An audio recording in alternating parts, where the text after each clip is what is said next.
All right, yeah. Another day is coming to an end, and yeah, I've been getting more thoughts for the last couple of days. Usually for like the last 100 days, almost all day, every day, some retarded cocksucker being would just smite me with like burning ass pains and fucking rib pains and shoulder pains and back pains and bones feeling like they're breaking and stuff like that. Every time I try to do my exercise routines or anything, not every time, but most of the time. And it's like it hasn't been too bad for the last few days, but it's like it's desperately trying to prevent me from getting good information and doing anything that would improve my life in any way. So basically, it's trying to prevent me from learning and trying to prevent me from healing and recovering and getting healthy and happy. It's just like it's the most putrid prick you could ever imagine. But like I said, it's been gone for the last couple of days, and I got some interesting thoughts today. It's like some one of the beings listening to me in this place seems to have taken bits and pieces of the information that we've been spewing, been like talking about for the last while, taking bits and pieces of them and putting them together in a way that I never even clued into before. Which is basically like, like in this place, like the Spirit of Canada or whatever it is, will sit there and constantly try to brainwash you into believing that everyone else is garbage. The whole fucking world, everyone and everything is garbage. And the Canadians are the only thing that matter. And when I was homeless for years, these retards would walk around with their noses in the air, like arresting me, locking me up in the hospital, just brutally violating my rights, spitting in my face, spitting in the face of humanity, everyone and everything, while walking around like they're some sort of sex idols and sex goddesses and stuff like that, like the most putrid, puke-faced, disgusting filth you could ever imagine. And then suddenly some being gave me just the definition of the word good in an easy to understand. It didn't give it to me. It massaged my thoughts and was like, just try to imagine what the hell is the definition of good. And then just a few seconds later, it was like, oh, it's that simple. And then slowly just started teaching me more and more and more. And as it did that, I started sharing the information.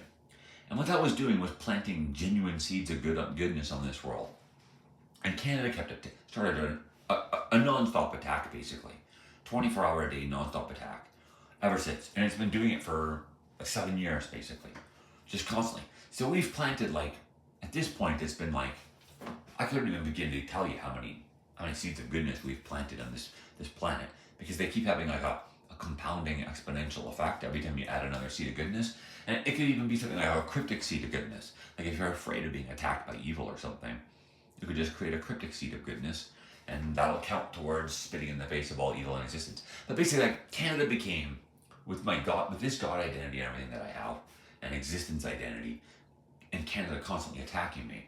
It was like Canada trying to attack the very idea of goodness and God and everyone and everything in existence, the very idea of existence, trying to dominate the very idea of existence, like I said before. And they brutally failed at it. And now they are, like Canada, mainly Canada, and the Commonwealth as well, but mainly Canada is like the heart and soul of evil, all right? And there's the two teams in this existence. There's Team Evil and Team Good. And Canada is basically like the heart and soul of evil. They are like the most putrid, demented, sick in the head, potent form of evil you could ever imagine. And what that means is that they're enemies of all evil in existence, and they're enemies of all good in existence. And so basically, every second of every day, they're dragging down everyone evil, trying to drag down everyone else, like just dead weight, just the toxic filth. And because they're so putrid and evil, what their existences are causing like an infinite attack against all infinite goodness in existence, which makes them every second infinitely worse. So basically, Canada is like the worst part of existence. So what it was telling me is that if you plant like seeds of goodness that are like a cyber attack against Canada, even cryptic ones, like invent your own superhero or something with certain colors, non-offensive colors and designs and stuff like that. Anything, even just write a letter with a cryptic meaning in it or something. It literally does start causing an infinite amount of damage to the Canadian people, who are the heart and soul of evil, which then basically trickles to all evil in existence. Yeah. So the way it works when like good, like genuine, true good gods in existence, as they taught me, are basically like they consider themselves equals. They are technically like have done more good than anyone else. So in a way, they're sort of like better by doing more good, but they still consider all good like equals. No. evil is like a hierarchy from least offensive to most offensive. And Canada is at the dead bottom of infinity. So if you attack Canada, even if you're evil, like if you've done a nasty amount of evil in your life, knowing or unknowing or whatever, or I don't know how old your souls are or whatever, but if you've done a nasty amount of evil, all you have to do is destroy the lives of the Canadians and the Commonwealth. And when you do that, you're attacking like all evil in existence. And basically, you're doing an infinite amount of goodness for all good in existence, as well as an infinite amount of damage to all evil in existence. So you become one of the least offensive people. And it's like I was saying, like in America, I don't know if they're doing it on purpose or they're just guided by God or whatever, but there's a lot of people in America apparently who are creating a ton of cryptic insults and entertainment and stuff like that towards Canada because of what they're doing. You know? And then it was like making me realize, like, well, if Canada and England and the Commonwealth are the dead bottom of existence, you know, and all of humanity, as far as I can tell, are doing nothing to counter it at all. The only people who seem to be doing it are some Americans. I don't know about the government, but it's like the entertainment industries and stuff like that, and some people on this internet. So it's like, as far as I can tell, the only one doing cywarring against Canada and the Commonwealth and stuff like that, and whatever, are some Americans. No? So silly as it is, or it might not be silly, but if America is the only one doing cywar against the heart and soul of evil on this planet, and everyone else is just sitting back doing nothing, then they're basically all being dragged down at the dead bottom of infinity with Canada, and America would actually be above them all. You know, so it's like, well, Canada's sitting there brainwashing you every day, trying to convince you that America is garbage and everyone else is garbage. The funny thing is that America is apparently, when you think about it, and start putting like the pieces that I was putting together in my mind today, it's like America might very well be, and this is, like I said, this is the heart and soul of all evil in existence. That means all evil in the universe, multi-universes, dimensions, whatever. So if this is the heart and soul created by God, or gods, created this planet as part of some sort of story ritual, as the heart and soul of evil, then when you plant cywar bombs in this place, even if you're fallen, even if you fell, like, I don't know, like I said, I don't know how old your souls are.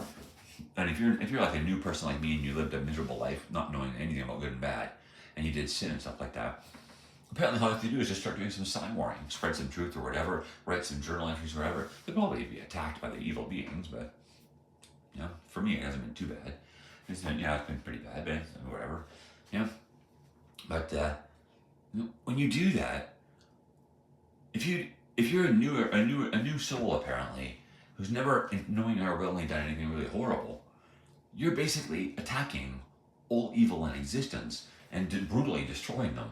So even if you're still evil, you're the least offensive of all evil in existence. So you're like the leaders of Team Evil, you know? And apparently if you do it long enough, you might actually pop out of the negative and go back into the positive and be considered life with all good beings in existence, and start having the gods interacting with you and playing with you and doing stuff like that again. No? But I mean, there's some people like on this world apparently, that the Jews and the Christians and the Muslims, the Canadians, the British and the Commonwealth and stuff like that, they are so brutally pulverized to the dead bottom of existence. They are really, apparently, they told me numerous times, they really are irredeemable filth at the dead bottom of existence. No? But anyway, so yeah, that's the interesting thought today. And it's like, when you think about it, it's kind of funny. Like I said this a few weeks ago and stuff like that. It's like these celebrities and these authors and these like these authors and these writers and movies creators and stuff like that who are creating cryptic cywar ammo against Canada and England for their disgusting sex and domination ritual against good children and stuff like that to try to dominate existence. All those people who are participating in that might actually truly be like the least offensive people on the planet. You know, it's like celebrities and stuff like a long time ago, like years ago when it first started giving me the basics of good and bad. It was like, look, you know, all the politicians, all the celebrities, everyone and everything, they're the most putrid people that ever exist. But then as time progressed, it would give one more little bit of information after another. It's like, well, actually, it's not as weird as it sounds. Like we said, like the maybe not all of them, but some of the celebrities in America might truly be the least offensive people on the planet, which means they're the best people on the planet. person, and musicians. No, like no, and this place tries to teach you to like vote for the government, respect the government, idolize politicians, rally behind them, and stuff like that. And it's like they're the most immoral scum of existence, not just the planet, but of existence. You know, that's the thing. When you accept like the LGBT community and stuff like that, or like anything to do with like immorality or sexual perversion and stuff like that. When you accept other people's sexual perversion, when you accept something, this is how I was taught just in the last few days. A little refresher was that when you accept like greasy politicians or slimy politicians and perverted groups in society and stuff like that, or criminals or whatever, and whatever, just whatever. When you accept garbage in your life, perversion and stuff like that, it's like when you accept it, it means that you're approving of it. When you're not opposing it, it means you're accepting it, which means that your mind in a way is approving of it, like saying like, yeah, that's acceptable. I'll tolerate that. So you're approving of it. And when you approve of, like I can't remember all the different definitions of the word appreciate, but when you're approving of something, it's basically saying that you can appreciate it, or you have an appreciation for it or something. At least that's what it was telling me. I can't remember exactly what the hell it was. It made sense a couple of days ago. But it was some sick in the head demented thing of saying like get out your old dictionaries, not the online ones, but the book dictionaries from a long time ago. And apparently when you look at the definitions, the words do chain together in a creepy way to say that when you accept the filth and perversion of immoral people and the crimes of the government and stuff like that, you're accepting of it, which means you consider it acceptable, which means you're approving of it. And if you're approving of it, it means you, in a way, have an appreciation for it. That you can appreciate it or something. I can't remember how it was. But it was something creepy and demented like that. And like there's some gross story, perverted story hidden in plain sight. Basically, where people are trying to trick people to cryptically appreciate their perversion and bend a knee to them and celebrate their filth and perversion. And it's like, that's just fucked up. You know, like, that's just really fucked up. But yeah. So silly as it sounds, like I said, apparently there's maybe not all of them, but some of them are these celebrities in the Western America might really actually be the least offensive people on the planet. You know, like it's just brutal. Anyway, yeah. So if I wake up tomorrow, I guess I'll do another day of Psy warring or whatever. And yeah. Anyway, so there you go.